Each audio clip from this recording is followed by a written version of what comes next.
प्यारे बच्चों नमस्कार। कैसे हैं आप लोग? आशा करता हूँ आप सब बहुत अच्छे होंगे और हमारे हिंदी क्लासेस में आपका हार्दिक स्वागत है। मैं उमराव सिंह, आपका हिंदी शिक्षक, और आज हम बात करेंगे कक्षा 12 के जो सिलेबस है उसमें हिंदी अनिवार्य की पुस्तक के बारे में। देखिए, आपके हिंदी अनिवार्य में एक पुस्तक है सृजन पुस्तक से आपके बोर्ड एग्जाम में 32 अंक के प्रश्न आने वाले हैं, पद्य और गद्य दोनों मिलाकर के। 32 अंक में जो पद्य भाग है उसमें से एक व्याख्या जो 4 अंक की है, एक निबंधात्मक प्रश्न 4 अंक का होगा, 3 लघुत्तरात्मक प्रश्न 2-2 अंक के, कुल मिला के 6 अंक होंगे, और कवि अथवा लेखक का परिचय 4 अंक का होगा। इस प्रकार से हम देखें तो गद्य और पद्य प्रत्येक भाग में से जो 14 अंक हैं आपके हैं वो तो समान आने वाले हैं, अर्थात एक व्याख्या गद्य भाग से, एक व्याख्या पद्य भाग से, एक निबंधात्मक गद्य भाग से, एक पद्य भाग से, एक 3 लघुत्तरात्मक प्रश्न जो है गद्य भाग से, 3 ही आपके पद्य भाग से, अर्थात 14 अंक तो आपके जो है गद्य भाग और पद्य भाग दोनों से आने वाले हैं। रही बात कवि अथवा लेखक के परिचय की, तो जो 4 अंक का प्रश्न है ये आपके अथवा में आएगा। कवि अथवा लेखक, एक कवि होंगे और एक लेखक, दोनों में से किसी एक का परिचय हमें लिखना है। तो इस प्रकार से 14 और 14 28 और 4 नंबर ये 32 अंक, यानी कुल मिलाकर के आपके पाठ्य पुस्तक से 32 अंक के प्रश्न आने वाले हैं। व्याख्या आपके अथवा में होगी, अर्थात पद्य भाग से 2 व्याख्याएं होगी, 2 में से आपको एक करनी होती है। निबंधात्मक प्रश्न आपके पद्य भाग से 2 होंगे, 2 में से एक करना, और सेम वही आपके गद्य भाग से भी 2 व्याख्या, 2 में से एक करनी होती है, 2 निबंधात्मक में से एक प्रश्न आपको करना होता है। 3 लघुत्तरात्मक प्रश्न आपके होंगे और तीनों प्रश्न आपको पूरे करने होते हैं। इस प्रकार से हम जो है एक एक अध्याय इनका पूरा करेंगे। और पहले आज हम आरंभ करेंगे सृजन का जो पद्य भाग है उससे हम आरंभ करते हैं। इसका पहला अध्याय हम आज पढ़ने वाले हैं, और इसमें जब अध्याय पढ़ेंगे तो किन बातों का हमें ध्यान रखना है। तो देखिए, जो व्याख्या जो प्रश्न हमारे आएंगे उन प्रश्नों के अनुसार ही हमें अध्ययन करना होगा। अर्थात पहले प्रत्येक पद की या प्रत्येक कविता की संपूर्ण व्याख्या में जैसे प्रसंग भी होना चाहिए, उसकी व्याख्या भी होनी चाहिए, और साथ ही उसकी विशेषता बताते हुए हमें इसकी व्याख्या समझनी है। साथ ही हमें उस कविता के बारे में और कवि के बारे में विस्तार से समझना भी आवश्यक है, क्योंकि जो निबंधात्मक प्रश्न है वो कवि अथवा कविता पर या उसकी रचनाओं पर आधारित होता है। लघुत्तरात्मक प्रश्न जब हम पूरी व्याख्या समझ लेंगे तो उसी में से लघुत्तरात्मक प्रश्न बनते हैं, तो इसमें कोई दिक्कत नहीं आने वाली है। कवि अथवा लेखक का परिचय, अर्थात प्रत्येक कवि और प्रत्येक लेखक का परिचय भी हमें विस्तार से पढ़ने की आवश्यकता है, क्योंकि 4 अंक का है। यह भी निबंधात्मक प्रश्न के ही समान है, अतः हमें किसी भी कवि अथवा लेखक को विस्तार से समझना आवश्यक है। तो चलिए हम आरंभ करते हैं आज का जो पद्य भाग है हमारा, उसका पहला अध्याय है। तो संतवाणी जो अध्याय है हमारा, पहला अध्याय है सृजन पुस्तक में, उसमें 3 कवियों की जो रचनाएं हैं उनका संग्रह है, कबीरदास, तुलसीदास और राजियारा सोरठा। तो तीनों जो कवि हैं उनका हम परिचय पढ़ेंगे, एक एक कवि का परिचय पढ़ेंगे, जो उनकी रचनाएं हैं जो संग्रहित की गई है उनकी विस्तार से व्याख्या पढ़ेंगे, उनका अर्थ समझेंगे, उनका प्रसंग समझेंगे, साथ ही उनकी विशेषता क्या है वो समझेंगे। तो चलिए पहले हम बात करते हैं कबीरदास के बारे में। तो जो कबीरदास है उनके परिचय की बात कर रहे हैं। तो कबीर का परिचय, कवि परिचय की बात करेंगे। जन्म जो है कबीरदास का वो हुआ था 1398 में, सन 1398 ईस्वी में इनका जन्म हुआ था। कबीर की जो मृत्यु है वो 1518 में हुई थी। जन्म स्थान की बात करें तो कबीर का जन्म हुआ था काशी के निकट, और काशी के पास में एक तालाब है लहर तारा नाम का, वहां पर ये जो एक बालक के रूप में नीरू और नीमा को मिले थे, जो कि जुलाहा दंपति हैं, और नीरू और नीमा ने कबीर का पालन पोषण किया था। कबीर की गुरु की बात करें तो गुरु थे रामानंद। शिष्य की बात करते हैं, शिष्य इनके धर्मदास हैं जिन्होंने बीजक का संकलन किया था। कबीर स्वयं पढ़े लिखे नहीं थे। कबीर स्वयं कहते हैं कि मसी कागद छुयो नहीं, कलम गई नहीं हाथ, अर्थात मैंने जो है कागज और स्याही को मैंने हाथ नहीं लगाया है, न मैंने कलम हाथ में ली है। तो फिर जो कबीर का जो ग्रंथ है, जो बीजक ग्रंथ है, उसकी रचना किसने की? तो ऐसा माना गया है कि धर्मदास इनके शिष्य थे, और धर्मदास ने कबीर के बीजक ग्रंथ की रचना की है, अर्थात संकलन किया है। कबीरदास जो है लोक ज्ञान के माध्यम से सीखते गए और ज्ञान की व्याख्या करते गए, और धर्मदास जो है इनकी बीजक को संकलित करते गए। बीजक में इसके 3 भाग हैं, साकी, शबद और रमैनी। साकी में कबीरदास के दोहे हैं, और शबद और रमैनी में कबीरदास के पद मिलते हैं। कबीर की भाषा की बात करें तो कबीर की भाषा पंचमेली खिचड़ी अर्थात सदुकड़ी भाषा है, क्योंकि कबीरदास जो है, जो संत लोग होते हैं वो एक स्थान पर नहीं रुकते हैं, और कबीरदास भी जो है पूरे भारत का भ्रमण करते रहे, अतः इनकी भाषा में सभी भाषाओं तरह के शब्दों का समावेश मिलता है। तो इनकी भाषा की बात करें तो इनकी साधुओं की भाषा कह सकते हैं, सदुकड़ी भाषा कह सकते हैं या पंचमेली भाषा कह सकते हैं। तो ये कुछ तथ्य हैं जो हमें ध्यान में रखने हैं कवि परिचय को लेकर के। यदि कबीर के परिचय की बात करते हैं तो इनका जन्म कब हुआ, इनका जन्म स्थान कौन सा है, इनके माता पिता कौन थे, इनके गुरु कौन है, इनके शिष्य कौन है। इसके अलावा जो देखिए मैंने बताया था आपकी जो क्वेश्चन जो है आपका कवि परिचय का वो आपका 4 अंक का आएगा।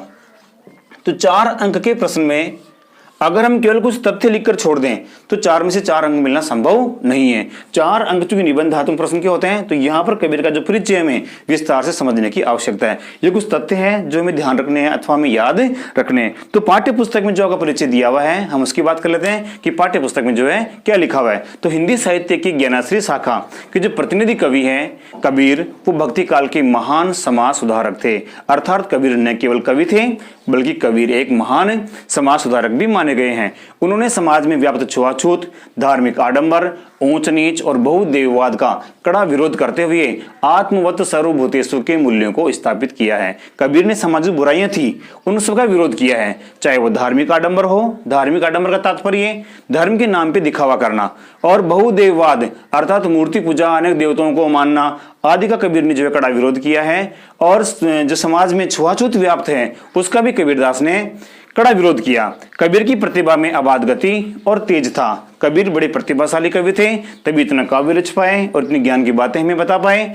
उन्हें पहले समाज सुधारक और बाद में कवि कहा जाता है। अब यहां से आपके जो निबंधात्मक क्वेश्चन भी बनता है। देखिए मैंने कहा था कि आपका जो कवि परिचय है, जो आपकी कविता आएगी इनकी उनमें से भी और कवि के परिचय में से भी जो निबंधात्मक प्रश्न है उसके आने के चांसेस होते हैं। अर्थात निबंधात्मक प्रश्न कवि की रचनाओं पर और कवि के परिचय पर आधारित होता है। तो यहाँ पर हम बात करते हैं कि कवि को समाज सुधारक कहा जाए या कबीर को जो है एक कवि कहा जाए। तो कबीर को पहले हम कहेंगे समाज सुधारक और बाद में हम कबीर को कवि कहेंगे, क्योंकि कबीर ने न केवल साहित्यिक रचना की बल्कि कबीर ने समाज में व्याप्त बुराइयों को भी दूर करने का प्रयास किया। तो पहले हम कबीर को समाज सुधारक कहेंगे और बाद में जो है कबीर को हमें एक कवि के रूप में जानेंगे।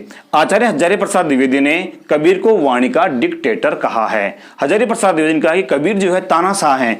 डिक्टेटर का मतलब होता है तानाशाह, वाणी के तानाशाह, अर्थात कबीर को किसी का भय नहीं था। कबीर जो है किसी व्यक्ति से डरते नहीं थे। कबीर को जो सच्चाई दिखती थी, जहां बुराई दिखती थी, उसको सपाट बयानी के द्वारा, अपनी सपाट बयानी से और तटस्थता के द्वारा कबीर ने समाज को सुधारने का प्रयास किया। तो इनको जो है इनकी रचनाओं को लेकर के, इनके विचारों को लेकर के, इनकी सपाट बयानी को लेकर के आचार्य हजारी प्रसाद द्विवेदी, ये मोस्ट इंपोर्टेंट बात है साथियों, आचार्य हजारी प्रसाद द्विवेदी कहते हैं कि कबीर वाणी के डिक्टेटर हैं। आगे देखते हैं हम कि जो उनकी रचनाएं हैं उनका संकलन किसने किया? धर्मदास ने किया है। महत्वपूर्ण बात है, कबीर स्वयं पढ़े लिखे नहीं थे और पढ़े लिखे नहीं होते हुए भी कितना ज्ञान का अपार इनके पास भंडार था, इनकी रचनाओं से स्पष्ट प्रतीत होता है। कबीर की रचनाओं के संकलन को बीजक कहा गया है। जैसे कि मैंने बताया भी आपको कि रचना जो है इनकी बीजक कहलाती है और बीजक में सबद, साकी और रमैनी इसके 3 भाग हैं। आपके पाठ्य पुस्तक में भी लिखा हुआ है कि जो कबीर की जो रचनाएं हैं उसका नाम बीजक है और बीजक के 3 भाग हैं, साकी, सबद और रमैनी। संत काव्य परंपरा में उनका काव्य हिंदी साहित्य की अमूल्य निधि है। अब अगर संत काव्य की बात करते हैं तो ये संत काव्य क्या है? तो देखिए जो कबीरदास है वो भक्ति काल के निर्गुण भक्ति धारा के कवि हैं। अर्थात भक्ति काल में 2 शाखाएं थी, एक निर्गुण भक्ति शाखा और एक सगुण भक्ति शाखा। अब निर्गुण भक्ति शाखा में और सगुण भक्ति शाखा में क्या अंतर है, थोड़ा हम इसको भी समझ लेते हैं। कबीर थे निर्गुण भक्ति शाखा के कवि और एक शाखा थी सगुण भक्ति शाखा। निर्गुण भक्ति शाखा में जो भक्त कवि थे वो ईश्वर का जो रूप है वो साकार नहीं मानते थे, वो ईश्वर के रूप को निराकार मानते थे। अर्थात ऐसा मानना कि ईश्वर का निवास प्रत्येक कण कण में है, उसका कोई रंग नहीं है, कोई रूप नहीं है, कोई आकार नहीं है, कोई प्रकार नहीं है। ये जो बात है इसको मानने वाले जो कवि हैं वो निर्गुण भक्त कवि कहलाते हैं। और कबीर भी जो है मूर्ति पूजा में विश्वास नहीं करते थे, धार्मिक आडंबर में विश्वास नहीं करते थे। कबीर का मानना था कि ईश्वर सर्वत्र व्याप्त है और ईश्वर जो है कण कण में निवास करता है। तो जो निर्गुण भक्त कवि थे ये संत काव्य धारा के कवि कहलाए या इनको हम ज्ञानाश्री शाखा भी कहते हैं। तो कवि एक संत थे। तो इस संतों की जो शाखा थी, जो निर्गुण शाखा थी, उसमें कबीर का स्थान सर्वोपरि माना गया है। अब हम बात करें सगुण भक्ति शाखा की। सगुण भक्ति शाखा निर्गुण भक्ति शाखा के जस्ट विपरीत है। अर्थात हम ये कह सकते हैं कि सगुण भक्ति धारा में कोई भी भक्त कवि अपने ईश्वर का आकार मानता है, उसका रंग रूप आदि मानता है, मूर्ति पूजा में विश्वास आदि करता है, तो सगुण भक्ति का कवि कहलाएगा। इस प्रकार से हम कबीर की बात करें तो कबीर निर्गुण भक्ति धारा के सर्वोपरि कवि भी माने गए हैं। तो ये भी जो है क्वेश्चन आपके आ सकता है कि कबीर किस धारा के कवि थे और कबीर की जो है क्या विशेषताएं हैं। तो हम बता सकते हैं कि वो निर्गुण भक्ति धारा के कवि थे और उन्होंने जो समाज में व्याप्त बुराइयां, धार्मिक आडंबर आदि का उन्होंने विरोध किया है। पाठ्य पुस्तक में जो कबीर के पद दिए गए हैं, जो दोहे दिए गए हैं, उनमें से चयनित कुछ दोहे हैं, उनमें हम क्या क्या पढ़ेंगे उसका परिचय भी देख लेते हैं। तो इस पाठ्य पुस्तक में जो कबीर के दोहे हम पढ़ेंगे, उनमें जो शिक्षा दी है कबीर ने वो ये है कि सदाचार और श्रेष्ठ जीवन मूल्यों को अपनाने की प्रेरणा देते हैं। जीवन में त्याग का क्या महत्व है उसके बारे में पढ़ेंगे। मानव को हंस की तरह नीर चीर विवेक रखना चाहिए, उसके बारे में अध्ययन करेंगे। और अभिमान त्यागने में सार है और साधु की पहचान जाति से नहीं उसके ज्ञान से होती है। सत्संगति सार्थक होती है और दुरासा सर्पिणी के समान घातक होती है और वाणी में कोयल सी मिठास होनी चाहिए। इन सभी बातों को, इन सभी ज्ञान को जो है हम कबीर के इस अध्याय में अर्थात जो संत वाणी है उसके माध्यम से हम कबीर की जो रचना है, इनके जो विचार हैं उनका अध्ययन करेंगे। जो पहला दोहा है कबीर का, उसमें कबीर लिखते हैं, त्याग तो ऐसा कीजिए सब कुछ एक ही बार, सब प्रभु का मेरा नहीं नीचे किया विचार। कबीर कहते हैं कि त्याग तो ऐसा कीजिए, त्याग की बात बताई गई है, ऐसा त्याग हमें करना चाहिए और सब कुछ एक ही बार, और सब कुछ एक बार में ही त्याग देना चाहिए। अब त्याग कैसा त्याग होना चाहिए और एक बार में कैसे त्याग देना चाहिए? तो कबीर कहते हैं कि जो त्याग है वो हमें निश्चित रूप से निश्चित रूप से विचार करके सब कुछ एक बार में ही। यहाँ पर किस त्याग की बात की गई है? तो यहाँ पर कबीर जो है मोह माया, जो सांसारिक प्रपंच है, जो सांसारिक जाल है, जो माया का जाल है, उसे त्यागने की बात कबीर ने कही है। ऐसा नहीं कि हम जो है कुछ ईश्वर का भजन अभी कर लेते हैं, कुछ हम भजन बाद में कर लेंगे, ऐसा नहीं। कबीर कहते हैं कि निश्चित रूप से ये पहले एक विचार कर लीजिए, आप नीचे किया विचार, ये निश्चित विचार कर लीजिए और सब कुछ एक बार में ही त्याग दीजिए, अर्थात ऐसा त्याग कीजिए। ऐसा त्याग हमें नहीं करना है कि थोड़ा सा आज छोड़ देते हैं, कल थोड़ा बहुत कल त्यागेंगे हमें। तो कबीर कहते हैं कि त्याग तो ऐसा कीजिए, अगर आप सब कुछ एक बार में ही त्याग सकते हैं तो आप ऐसा त्याग करो, सब कुछ एक ही बार, सब प्रभु का मेरा नहीं नीचे किया विचार। जो सब कुछ मेरे पास में है वो सब किसका है? वो ईश्वर का है। ऐसा विचार मन में ग्रहण करके सब प्रभु का मेरा नहीं नीचे किया विचार। नीचे का मतलब निश्चित रूप से ऐसा विचार कर लीजिए कि जो भी कुछ मेरे पास में है वो सब किसका है? प्रभु का है, वो ईश्वर का है। ये भावना मन में रखते हुए सब कुछ एक ही बार में त्याग देना चाहिए, अर्थात जो सांसारिक मोह माया आदि है उनके त्याग की कबीर ने यहाँ पर बात कही है। अब देखिए, ये तो हमने इसका अर्थ समझा है, अर्थात इसकी व्याख्या हो गई। अब प्रश्न भी आपके एग्जाम में आएगा जिसमें सप्रसंगी व्याख्या आपसे पूछी जाएगी। तो उसमें प्रसंग क्या होगा, व्याख्या हमने इसकी समझी, जिसका अर्थ है, जिसका भावार्थ होगा वो इसकी व्याख्या होगी। किंतु प्रसंग की हम बात करते हैं। देखिए प्रसंग जो है इस दोहे का क्या होगा, प्रसंग हम कैसे लिखें। तो प्रसंग में हम जो मुख्य रूप से क्या कौन कौन सी बातें बताते हैं और कैसे बताते हैं। तो सबसे पहली बात तो जो दोहा है, जो रचना है, जो काव्यांश है, वो किसके द्वारा रचित है? तो हमें पता है कि कबीरदास के द्वारा ये रचित है। ये दोहा कबीरदास के द्वारा रचित है।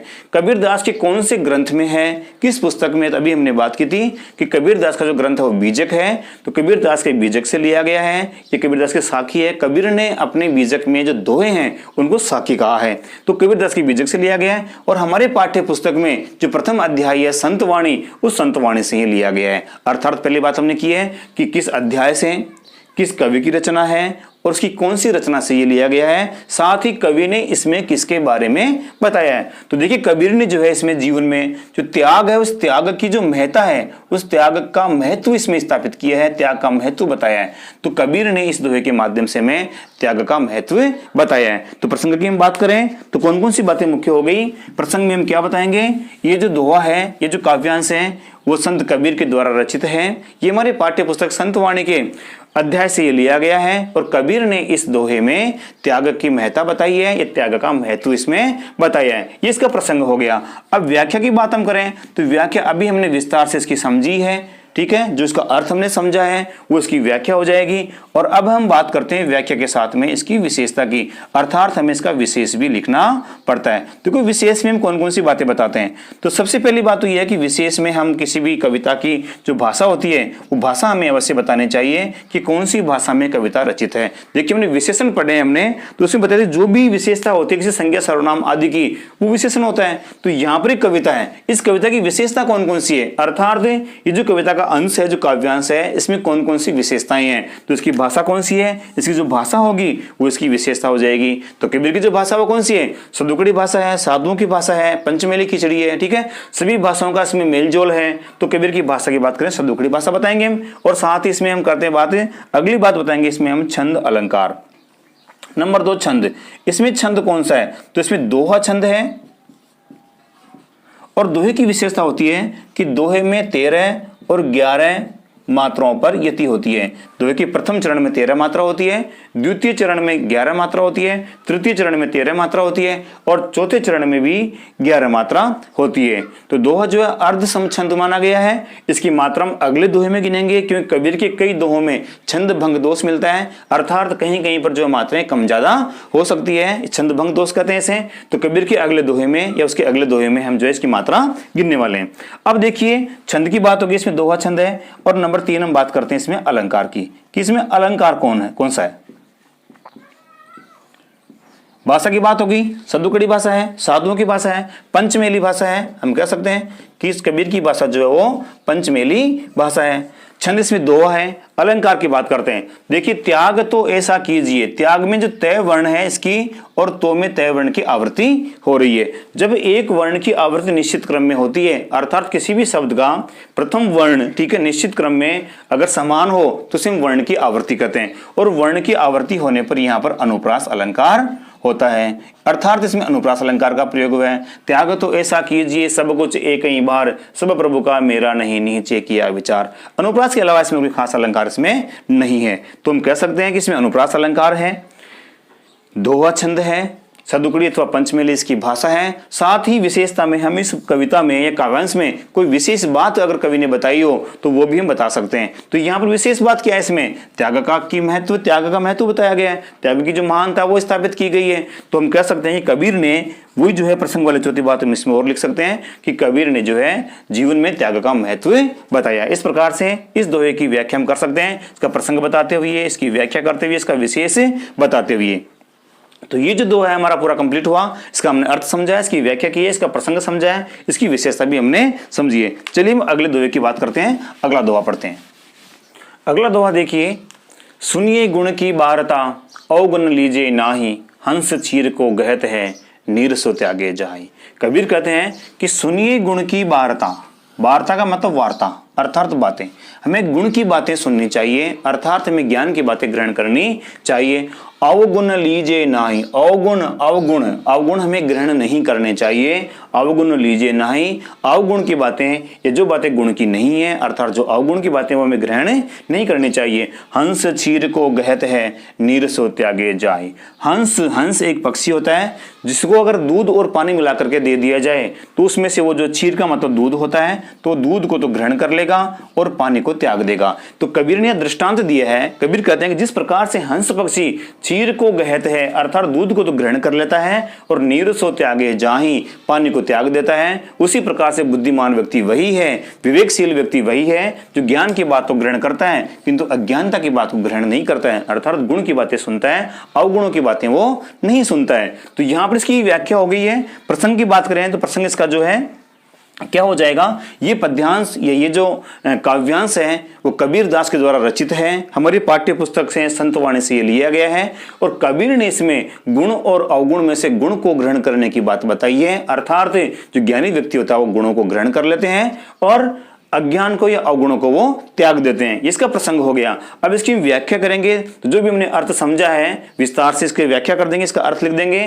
कि कबीर कहते हैं कि हमें गुण की बातें सुननी चाहिए, अवगुण की बातें हमें ग्रहण नहीं करनी चाहिए। जिस प्रकार से हंस पक्षी नीर और दूध में से दूध को ग्रहण कर लेता है और पानी को त्याग देता है, उसी प्रकार से बुद्धिमान विवेकशील व्यक्ति को ज्ञान की बातें ग्रहण करनी चाहिए। ये प्रसंग और व्याख्या हो गई। अब हम बात करते हैं विशेष की। विशेष में भाषा वही कबीर की सदोकड़िया पंचमेली भाषा कहेंगे, ठीक है। और छंद की बात करें, छंद भी इसमें दोहा छंद है, अर्थात भाषा और दोहा तो सेम सेम ही रहेगा। जो भी कबीर के दोहे हैं सबकी भाषा सबकी समान होगी और सब में छंद भी समान होगा, दोहा छंद होगा।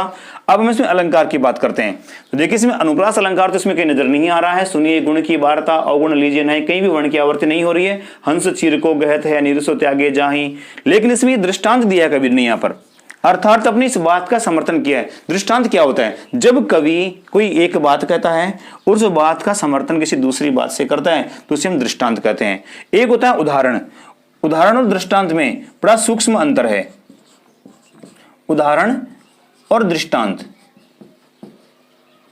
देखिए उदाहरण में कोई वाचक शब्द होता है, जैसे हम कई बार कहते हैं कि जैसे, जो, जिस प्रकार आदि, तो जो कि वाचक शब्द होगा, जो कि उदाहरणवाची शब्द होगा, तो अलंकार भी उसमें उदाहरण होगा और उसे हम उदाहरण कहेंगे वाचक शब्द होने पर। वाचक शब्द कौन सा? उदाहरणवाची शब्द। और ये कौन कौन से होते हैं? जो हो गया, जिस प्रकार हो गया, जैसे हो गया, आदि शब्द हैं, ये उदाहरणवाची शब्द हैं। और दृष्टांत अलंकार में उदाहरणवाची शब्द का प्रयोग नहीं होता है, उसमें केवल एक बात का समर्थन दूसरी बात से किया जाता है। तो हम कह सकते हैं कि यहाँ पर इस दोहे में कबीर ने दृष्टांत अलंकार का प्रयोग किया है। ये दृष्टांत अलंकार हो गया। इस प्रकार की विशेषता भी पता चल गई हमें, इसकी भाषा कौन सी है, इसमें छंद कौन सा है और इसमें अलंकार कौन सा है। चलिए अगला दोहा देखते हैं। छोड़े जब अभिमान को, सुखी भया सब जीव, भावे कोई कछु कहे, मेरे ही निज पीव। कबीर कहते हैं कि छोड़े जब अभिमान को, सुखी भया सब जीव। अभिमान को छोड़ने से, छोड़े जब मैंने अभिमान का त्याग किया तो सुखी भया सब जीव, तो मेरा जीव सुखी हो गया, अर्थात मेरी आत्मा जो वो सुखी हो गई। इसका मतलब कबीर ने जो है इस दोहे के माध्यम से हमें अभिमान को त्यागने की बात कही है, घमंड को त्यागने की बात कही है कि हमें अभिमान त्याग देना चाहिए। जैसे अभिमान हम त्याग देंगे तो हम जो हमारा जीव सुखी हो जाएगा, क्योंकि जो व्यक्ति अभिमान रखता है, जो घमंडी होता है, वो हर बात पे दुखी होता रहता है। अतः कबीर कहते हैं कि हमें घमंड नहीं करना चाहिए, अभिमान नहीं करना चाहिए, अभिमान को त्यागने की बात कही है। और जैसे अभिमान को हम त्याग देंगे तो हमारा जीव जो है, हमारे अंतर आत्मा जो है क्या हो जाएगी? सुखी हो जाएगी। भावे कोई कछु कहे, मेरे हिये निज पीव।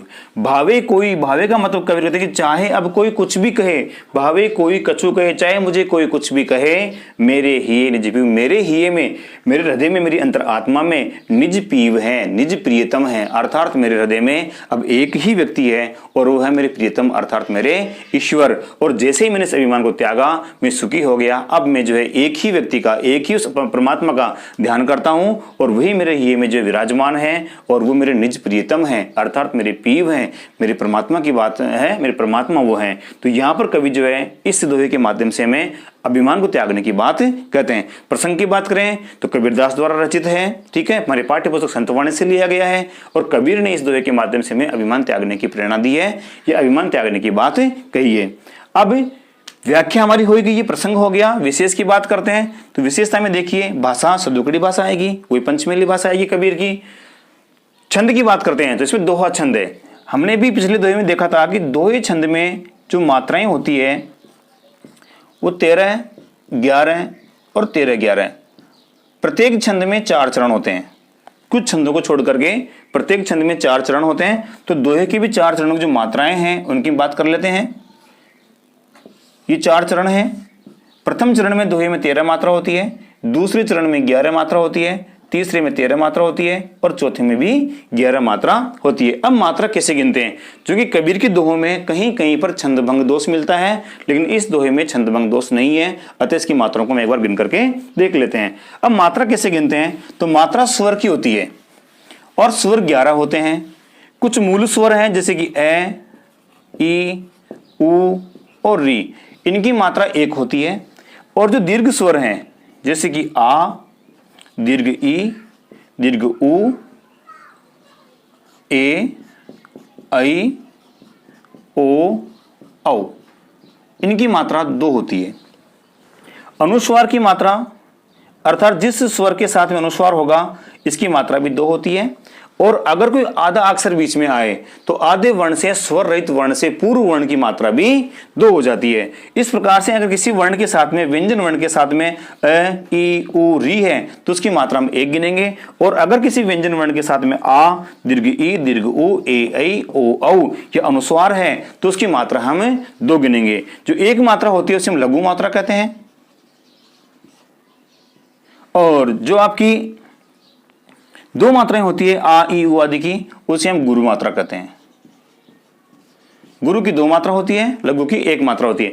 अब हमें यहां पर इस पंक्ति में मात्रा गिननी है। तो देखिए इसमें 6 में ओ की मात्रा है, ओ गुरु स्वर है, तो गुरु की मात्रा 2 होती है, तो इसकी मात्रा हम 2, और 2 का जो लिखने का साइन का, जो व्यक्त करने का जो चिन्ह है वो होता है ऐसा, एस के जैसा। ये एस नहीं है, एस की बनावट कुछ ऐसे होती है, जबकि ये जो गुरु मात्रा का चिन्ह है वो ऐसा होता है। तो यहां पर हम इसको जो है गुरु मात्रा के चिन्ह से व्यक्त करेंगे। ये गुरु मात्रा हो गई, इसमें एक ही मात्रा है, ये गुरु मात्रा है, इसमें लघु मात्रा है, इसमें लघु है, इसमें लघु है, इसमें लघु है, इसमें गुरु है, इसमें लघु, गुरु, लघु, गुरु, लघु, गुरु, लघु, लघु, और ये आपके गुरु मात्रा और ये लघु मात्रा। अब ये एक चरण जो है दोहे का यहाँ पर पूरा होता है। तो यहां से लेकर के यहां तक ही हमें पहले मात्रा गिननी है, अर्थात प्रथम चरण में जो कितनी मात्रा आ रही है। तो गुरु मात्रा की 2 मात्रा गिनते हैं और लघु मात्रा की हम 1 मात्रा गिनते हैं। तो इसकी 1, 2, 3, 4, 5, 6, 7, 8, 9, 10, 11, 12, 13, इसकी 13 मात्रा हो गई। अर्थात इस दोहे के प्रथम चरण में कितनी मात्रा हो गई? 13 मात्रा हो गई है। अगले चरण की बात करते हैं तो 1, 2, 3, 4, 5, 6, 7, 8, 9, 10 और 11। अर्थात इस दूसरे चरण की अगर हम बात करें तो इसमें मात्रा हो गई 11। भावे कोई कछु कहे, गुरु मात्रा, गुरु मात्रा, गुरु, गुरु, लघु, लघु, लघु और ये गुरु। इसकी मात्रा भी गिन लेते हैं पहले हम। ये तीसरा चरण है दोहे का। 1, 2, 3, 4, 5, 6, 7, 8, 9, 10, 11, 12 और 13, ये इसमें 13 मात्रा तीसरे चरण में। चौथे चरण की बात करें, गुरु मात्रा, गुरु मात्रा, लघु, लघु, लघु, लघु, गुरु और ये लघु। इसकी 2 मात्रा 2, 3, 4, 5, 6, 7, 8, 9, 10 और ये 11, ये इसकी 11 मात्रा हो गई। इस प्रकार से हम देखें तो इस दोहे के प्रथम चरण में 13 मात्रा है, दूसरे चरण में 11 मात्रा है, तीसरे चरण में 13 मात्रा है और चौथे चरण में 11 मात्रा। ये दोहे की विशेषता होती है।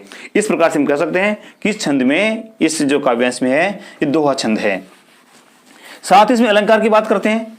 छोड़ी जब अभिमान को सुखी भया सब जीव, भावे कोई कछु कहे, कह की आवृत्ति हो रही है देखिए इसमें। तो इसमें अनुप्रास अलंकार है, मेरे ही निज पीव, और विकास अलंकार इसमें नहीं है, इसमें अनुप्रास अलंकार का प्रयोग हुआ है। तो विशेषता में बता देंगे हम इसमें। खड़ी इसकी सदुकड़ी भाषा है इसमें, साथ ही इसमें दोहा छंद है, अनुप्रास अलंकार का प्रयोग हुआ है और कवि ने इसमें अभिमान को त्यागने की बात कही है। चलिए अगला दोहा देखते हैं। जाति न पूछो साधु की, पूछ लीजिए ज्ञान, मोल करो तलवार का, पड़ा रहने दो म्यान। कितनी अच्छी बात बताई कबीर जी ने। जाति न पूछो साधु की, साधु, साधु यानी कि सज्जन व्यक्ति, साधु व्यक्ति, ज्ञानी व्यक्ति।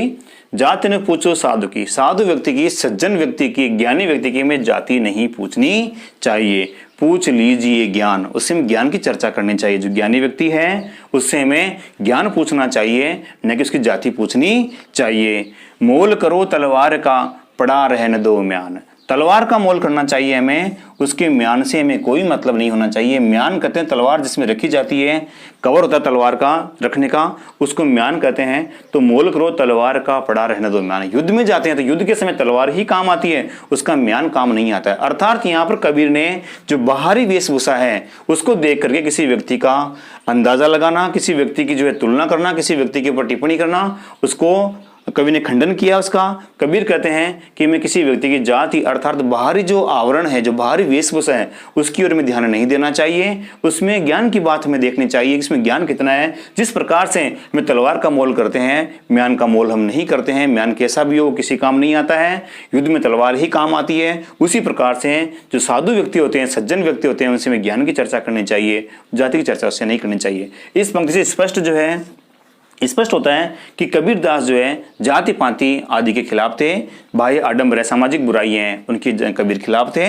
तो यहाँ पर हम इसके प्रसंग की बात करें तो कबीर दास ने इस दोहे के माध्यम से हमें जाति पाति का विरोध करने की, ये जो बाह्य आवरण है, जो बाह्य वेशभूषा है, उसकी ओर ध्यान नहीं देने की बात कही है और ज्ञान पूछने की बात कही है। साथ ही इसमें कबीर ने दृष्टांत भी दिया है, मोल करो तलवार का पड़ा रहने दो म्यान। कबीर ने एक बात कही है कि हमें साधु व्यक्ति की जाति नहीं पूछनी चाहिए, उससे ज्ञान की बात करनी चाहिए। इसी बात का समर्थन कबीर करते हैं कि हमें तलवार का मोल करना चाहिए, उसकी म्यान का मोल हमें नहीं करना चाहिए। अर्थात दृष्टांत हुआ, इसमें दृष्टांत अलंकार है, जात ने पूछो साधु की पूछ लीजिए ज्ञान, मोल करो तलवार का पड़ा रहने दो म्यान। इसमें दृष्टांत अलंकार का प्रयोग हुआ। इस प्रकार से हम प्रसंग बता सकते हैं, इसकी व्याख्या कर सकते हैं और विशेषता में इसकी भाषा बता सकते हैं। भाषा सब वही चल रही है और दोहा भी इसमें, दोहा छंद चल रहा है, दोहा है और दृष्टांत अलंकार है। विशेष बात इसमें हम कहें तो विशेष कथन यह है कि हमें बाहरी आवरण पर ध्यान नहीं देना चाहिए। चलिए अगला दोहा देखते हैं।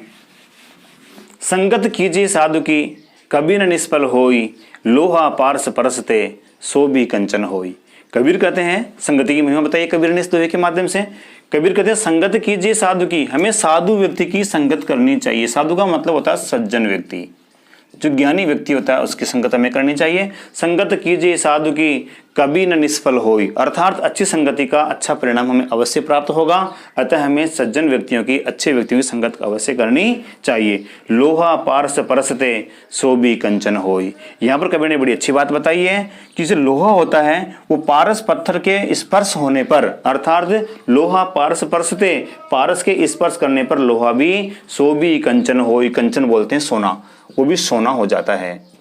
पारस एक पत्थर होता है, ऐसा माना गया है कि पारस पत्थर को अगर सोने से स्पर्श करें, लोहे से स्पर्श करें तो लोहे का भी सोना बन जाता है। तो कबीर कहते हैं कि जिस प्रकार से पारस पत्थर से लोहा सोना बन जाता है, उसी प्रकार से सज्जन या साधु व्यक्तियों की संगत करने से हम भी सज्जन बन जाते हैं, हम अच्छे व्यक्ति बन जाते हैं, अर्थात हम भी गुणवान बन जाते हैं। तो इसके दोहे के माध्यम से कबीर ने संगति की महिमा बताई है। इसका प्रसंग हो गया, इसकी व्याख्या हमने समझ ली है। इसमें भाषा सदुकड़ी भाषा है, पंचमेली भाषा है, छंद इसमें दोहा चल रहा है, अलंकार की बात हम इसमें करते हैं। तो संगत कीजिए साधु की कबीर निष्फल होई, लोहा पारस परसते सो भी कंचन होई। पारस परस पै पे की आवृत्ति हो रही है, इसमें पै इसमें पै, इसका मतलब इसमें अनुप्रास अलंकार है। साथ ही कबीर ने जो है अपनी एक बात का समर्थन दूसरी बात से किया है, दृष्टांत दिया है, तो इसमें दृष्टांत अलंकार भी है। तो इसमें दो अलंकारों का प्रयोग इसमें हुआ है, अनुप्रास और दृष्टांत। चलिए दूसरा अगला दोहा पढ़ते हैं। मारिये आशा सांपनी जिन डसिया संसार, ताकि औषध तोष है यह गुरु मंत्र विचार। मारिये आशा सांपिनी, आशा जो हमारे मन की आशाएं होती है, सांपिनी वो सर्पिनी के समान होती है, अतः उनको मारना चाहिए, अर्थात उनको मार देना चाहिए। जो मन की आशाएं हैं, तृष्णाएं हैं, अभिलाषाएं हैं, मारिये आशा सांपिनी जिन डसिया संसार, और इन आशाओं ने, इन तृष्णाओं ने पूरे संसार को डस लिया है। अर्थात जो आशाएं हैं वो सर्पिनी के समान है, सांपिनी के समान है, और इन आशाओं ने, इन दुराशाओं ने, इन तृष्णाओं ने पूरे संसार को डस लिया है। ताकि औषध तोष है ये गुरु मंत्र विचार। इसकी औषधि क्या है, इसकी दवा क्या है? तो इसकी औषधि एक ही है, तोष यानी संतोष। मन में संतुष्टि होनी चाहिए। अगर मन में संतोष है तो ही हम आशाओं को मार सकते हैं, अर्थात जो हमारे मन की आशाएं हैं, तृष्णाएं हैं, लालसाएं हैं, अभिलाषाएं हैं, उनको मार सकते हैं अगर मन में संतोष होगा तो। यह गुरु मंत्र विचार, गुरु का ये मंत्र विचार करके दिया हुआ है। अर्थात जो सज्जन व्यक्ति हैं, जो गुरु व्यक्ति हैं, जो साधु व्यक्ति हैं, वो ये मंत्र देते हैं। उन्होंने ये बात कही है कि अगर आप मन में संतुष्टि रखते हैं, मन में संतोष धारण करते हैं, तो आप आशा रूपी सर्पिणी को मार सकते हैं। और इस आशा रूपी सर्पिणी ने पूरे संसार को डस लिया है। तो देखिए यहाँ पर जो आशा है उसे कवि ने सर्पिणी कहा है। ठीक है, एक वस्तु पे दूसरी वस्तु का आरोप, किसी सामान्य वस्तु पर किसी विशेष वस्तु का आरोप हो तो वहां पर रूपक अलंकार होता है। तो यहाँ आशा रूपी सर्पिणी में कौन सा अलंकार हो गया? रूपक अलंकार हुआ है। मारिये आशा सांपिनी जिन रसिया संसार, ताकि औषध तोष है ये गुरु मंत्र विचार। इसमें रूपक अलंकार का प्रयोग हुआ है, इसमें भाषा वही सदोकड़ी है, दोहा छंद इसमें का प्रयोग हुआ है इसमें। और कबीर दास ने इस दोहे के माध्यम से हमें मन की जो आशाएं हैं, जो तृष्णाएं हैं, उनको मारने की बात कही है। अगला दोहा देखिए। कागा काको धन हरे, कोयल काको देत, मीठा शब्द सुनाए के जग अपनों कर लेत। कागा काको धन हरे, कागा कौवा किसका धन हरता है? अर्थात किसी का धन नहीं हरता है। कोयल काको देत, और कोयल किसको देती है, अर्थात कोयल किसी को धन देती नहीं है। मीठा शब्द सुनाए के जग अपनों कर लेते, और कोयल क्या करती है, अपने मीठे शब्द सुनाती है और संसार को अपना बना लेती है। अर्थात इस दोहे के माध्यम से कबीर ने जो वाणी की मधुरता है, जो वाणी का मिठास है, जो मधुर वाणी है, उसका महत्व बताया है कि हमें जीवन में मधुर वाणी बोलनी चाहिए, मधुर वचन बोलने चाहिए। कागा किसका धन हरे, किसका धन नहीं हरता है, तो कागा किसका प्रतीक हुआ, कटु वचन बोलने वाले व्यक्ति का प्रतीक हुआ। कोयल किसका धन है, किसको काको देते, कोयल किसको देती है, तो कोयल किसका प्रतीक हुई, कोयल हुई सज्जन व्यक्ति का प्रतीक हुई। मीठा शब्द सुनाए के जग अपनों कर लेते, और मीठे बातें बोल करके, मीठे शब्द सुना कर जग को अपना बना लेती है। अर्थात ऐसे व्यक्ति जो मधुर वचन बोलते हैं, मधुर वाणी बोलते हैं, वो संसार को अपना बना लेते हैं। जो कड़वे वचन बोलते हैं, जो कटु वाणी बोलते हैं, वो संसार को दुश्मन बना लेते हैं। देखिए इसमें अलंकार की बात करते हैं। कागा प्रतीक है यहाँ पर दुष्ट व्यक्ति का, कटुवचन बोलने वाले व्यक्ति का, और कोयल प्रतीक है यहाँ पर सज्जन व्यक्ति का। अर्थात यहाँ पर कवि ने इस उक्ति से किसी अन्य उक्ति की ओर संकेत किया है, प्रतीकात्मक यहाँ पर अर्थ प्रकट किया है। तो यहाँ पर हम कहेंगे इसमें अन्योक्ति अलंकार है। अन्योक्ति अलंकार में कवि अपनी बात के द्वारा, अपनी उक्ति के द्वारा किसी अन्य उक्ति की ओर संदर्भित करता है, अन्य उक्ति की ओर संकेत करता है। यहाँ पर कवि ने कागा और कोयल के माध्यम से हमें दुर्जन और सज्जन व्यक्ति की ओर संकेत किया है, तो इसमें अन्योक्ति अलंकार है। कागा काको धन हरे, कागा में कै और काको में कै, ठीक है। कोयल का कै, कागो में फिर काको में कै। इसका मतलब इसे यहाँ पर कै कै की आवृत्ति हो रही है, तो यहाँ भी इसमें अनुप्रास अलंकार है और यहाँ भी इसमें अनुप्रास अलंकार है। तो अन्योक्ति के साथ साथ में इसमें अनुप्रास अलंकार का भी प्रयोग हुआ है। साथ ही इसमें देखिए कागा काको धन हरे, अर्थात कागा किसी का धन नहीं हरता है। जब कभी वक्ता के द्वारा जो बात कही जाती है, तो वक्ता के द्वारा कही गई बात का श्रोता के द्वारा जानबूझ करके अथवा स्वतः भिन्न अर्थ ग्रहण किया जाए, तो उसे हम कहते हैं वक्रोक्ति अलंकार। तो इसमें वक्रोक्ति का प्रयोग भी हुआ है, वक्रोक्ति अलंकार। कवि कहते हैं कागा काको धन हरे, कवि का कहने का मतलब यह कि कागा किसका धन हरता है, प्रश्न नहीं पूछा कवि ने। इसका तात्पर्य यह है, अर्थात जो श्रोता है वो श्रोते का अर्थ क्या ग्रहण करेगा कि कौवा किसी का धन नहीं हरता है। कोयल काको देते, कवि ने प्रश्न पूछा है कि कोयल किसको देती है, प्रश्न नहीं पूछा है कवि ने यहाँ पर। इसका तात्पर्य क्या है कि कोयल किसी को देती नहीं है। तो श्रोता ने क्या किया, इस प्रश्न का, इस वाक्य का स्वतः ही भिन्न अर्थ ग्रहण कर लिया है। तो इसमें वक्रोक्ति अलंकार भी है। तो इस दोहे में अन्योक्ति, अनुप्रास और वक्रोक्ति अलंकारों का प्रयोग हुआ है। भाषा वही इसमें जो है सदुकड़ी भाषा का प्रयोग हुआ है, दोहा छंद है और वाणी का महत्व इसमें कवि ने बताया है। तो प्रसंग हो गया, व्याख्या हो गई, विशेषता हो गई। इस प्रकार से हमने कबीरदास के दोहे हैं उनका आज अध्ययन किया है। इस पाठ में, इस अध्याय में, संत वाणी में हम कबीरदास, तुलसीदास और कृपाराम खेड़िया इनकी जो है रचनाओं का अध्ययन करेंगे। तो आज हमने केवल कबीरदास का अध्ययन किया है। अगली क्लास में हम तुलसीदास और उसके अगली क्लास में हम कृपाराम खेड़िया के जो रचनाएं हैं, जो उनका इसमें अंश दिया गया है, कविता का जो काव्यांश दिया गया है, उसका अध्ययन करेंगे। तो इसमें कोई चीज़ आपको दिक्कत आ रही हो, कहीं समझ में नहीं आया हो, तो आप निस्संदेह पूछ सकते हैं, संपर्क कर सकते हैं, कमेंट में डाल सकते हैं। अगली क्लास में हम मिलेंगे इसी टॉपिक के साथ में, अगले कवि के साथ में, तुलसीदास जी के साथ में। तब तक के लिए नमस्कार।